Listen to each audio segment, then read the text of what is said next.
Hey everybody, welcome back to the crap hole. It's getting there. It's still a crap hole, but I'm getting there. I'm doing this video today. Anybody who is interested in purchasing the Mototec X4 150cc from Amazon, I've been getting a lot of emails with questions asking about the bike. This is my bike here. This is that bike. Just going to answer as many questions as I can. A lot of people are asking about the bike and why is it more expensive than the 250?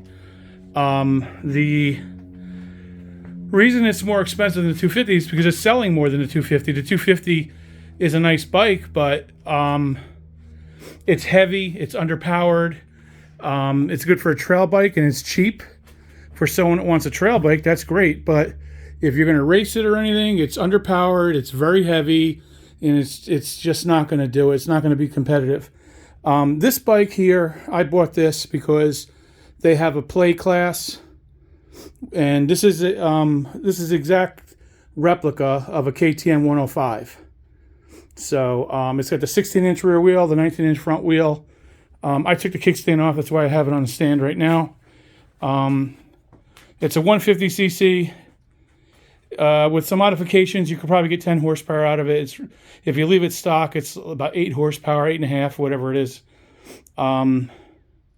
Slow, it's not bad. It's not super fast, but it's okay. But they don't come looking like this. I mean, I put the seat cover on. I took all the goofy-ass graphics off. The handlebars I painted black. With the top of the triple tree, the clamps, I painted them black too. I put the Domino white grips on it. The seat cover I got on Amazon. It was like 20 bucks. I don't care. Didn't do any modifications other than I put the spoke covers on and I taped up everything and I painted the hubs black to match the rims. The rims come black. The hubs are silver. So I matched those two and I put the spoke covers on. I put a high performance carburetor on, and someone was asking me about the carburetors. Are they governed?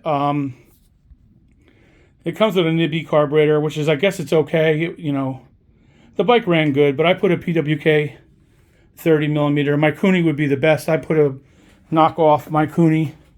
There might be a Cayenne knockoff. They both look pretty similar to me, but I painted the hub, put the black spoke covers on. It looks really good. Didn't do any modifications or anything. Just greased everything, tightened everything. And I broke the lever. I knocked the fellow bike over and the lever broke. I got to see about. I ordered one, and they canceled the order. I guess they didn't have any, or they couldn't find the lever. So I got to either get that one repaired or I got to buy another one. But I made modifications. I put a CDI box in. I'll show you the other one. Here's the stock one. Now, these are AC CDI boxes.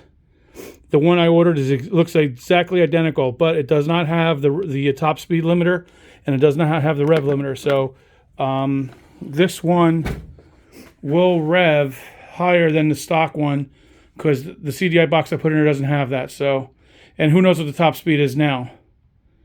It's a single cylinder, like I said, with the carburetor and the CDI box. Maybe I'm pushing 10 horsepower. That's about it. If you buy the CRF 150 Honda, I mean, there are thousands of dollars more, probably $3,000 more than this. I only paid $2,100 for it, so they're $3,000 more, but they got about 24 horsepower. They are a lot more powerful. So another thing with this bike is, like I said, it's a KTM copy, but it's got a steel swing arm, which is heavy as hell. This bike is heavy. It's 200 plus. I don't know, is it 220 pounds? Whatever it is. Very heavy for a motocross bike. But like I said, in the play bike class, it's old timers. I'm over 50. And, you know, it's a good beginner's bike for a big kid, tall kid. Very good beginner's bike. I would start it up. I just tried to start it, but I couldn't start it on the stand. And it's nighttime here, and it's cold. And my neighbors next door always complain about noise. So I'll probably, in a future video, I'll take it outside, start it up. It sounds awesome. It sounds like a big 4-stroke race bike. You know, so does my KLX 110. My KLX 110 sounds like a much bigger bike, but I put the big gun exhaust and I jetted the carburetor, and I did the BBR front fork springs. I did the DMN rear shock, and painted everything, cleaned everything up, new tires, new everything, new handlebars, everything. I just got to get my graphics. I keep saying it, but I don't know. Whenever I have time, I'm running out of friggin' money because I just bought this, of course. I love this bike. It's so much fun. And if you can afford an RC390, this is 2020. I bought it used, and of course I paid the same price as a 2022, but I didn't have to pay all the setup and all that crap. That's my other KLX 110L. I got to get the shock extension. I got to get the bearing kit for the head tube with the inverted front forks and all. That bike's probably going to be pretty cool when I'm done. It's black and orange, just like this is black and orange. This bike's going to be black and white, maybe a little bit of gray on the stickers. I got some of my stickers here. Misfits and stuff, so.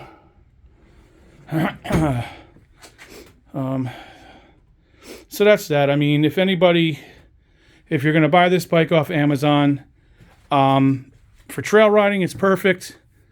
If you're going to race motocross, you're going to have a disadvantage because the motor is not very powerful. I mean, it's okay. It's pretty quick. It's not fast.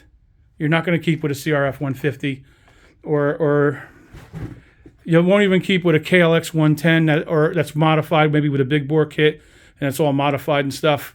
Honestly, wouldn't surprise me if that one right there, which is a stock mod, it's got the jetting, the high flow intake, the BBR intake, and the big gun exhaust. That might be fastest. I don't know. I'll know this spring when I start taking them out. It's winter here in New Jersey. So anybody interested, that's the first batch of the whole shot frames. They're actually going to heat treating tomorrow. Just got off the phone with the guy. He heat treated the first frame. So now I'm going to bring all those tomorrow. But anybody on Amazon looking to buy the bike, it's definitely worth the money. I think it's like $2,600 right now. It's definitely still worth $2,600. 4-stroke, whatever, is probably very reliable. Everything's pretty good. Just tighten up everything when you get it. Probably just take the front axle, rear axle out, re-grease everything, pack it with grease. The linkage I repacked the linkage. It was pretty good anyway. There was a few things on it you had to modify or fix, but it wasn't that bad. Right away, you can ride it right away. It was pretty good. Take those goofy stickers off. Just taking the stickers off, putting the seat cover on it, painting the handlebars, made it look like a totally different bike. I'm pretty sure you can get like a 2010, 11, or 12 KTM 80, SX80, or whatever, and you can literally bolt the plastics right on it. This is a total KTM copy. So I'm trying to think of any other questions. People were asking about the governor. People were asking about the price. It's probably more expensive, and the price went up because they're selling tons of them. Like I said, for the money, it's very, very well worth the money. That's about it. I mean, this one, I'm going to ride it and have some fun. Hopefully join a motorcycle club and race it in the old timers class. Have some fun, and then maybe if I have the money, I might take the motor out and retrofit another motor in it and make a super mini out of it. Like I said, it's a 16-inch back wheel, 19-inch front wheel. Same size as a KTM 105 or a KX 100, 2-stroke. It's the same size as those bikes. So that's about it. But it's a good bike and well worth the money. I rode it a few times down the street, which I usually don't do because I don't want to mess up the tires. But it's got some power. It's got a little quickness to it. It's not going to beat the other brands, but I mean, if you're a good rider, maybe you can compete on it. But it's got all the I swear they totally copied KTM, even some of the frame dimensions and everything. I couldn't believe it. It's and I wanted a KTM 105. I don't know, you can't buy a KTM 105, the new ones. You have to buy a KTM 80SX, 85XX big wheel, which is like $7,000. And then you got to buy the 105 kit and that's probably another $1,000 or $1,500. So for a KTM 105, you're probably looking at anywhere around $8,500 just for a KTM 105. So For the money, like I said, this is worth it. You pull the motor out, put another motor in, or modify the crap out of it. You'll probably maybe get some more horsepower out of it, but it's not bad. It's fun to ride, very comfortable. Shocks are a little mushy, but they're not bad. Pretty plush. You know what I'm saying? So, but for $2,100 I paid. I mean, even $2,600 if you're paying that, it's not a bad deal. You know, I paid $6,000 for that. And this right here, I mean, with everything, I got almost $3,000 into this bike. This bike, I built it from the ground up.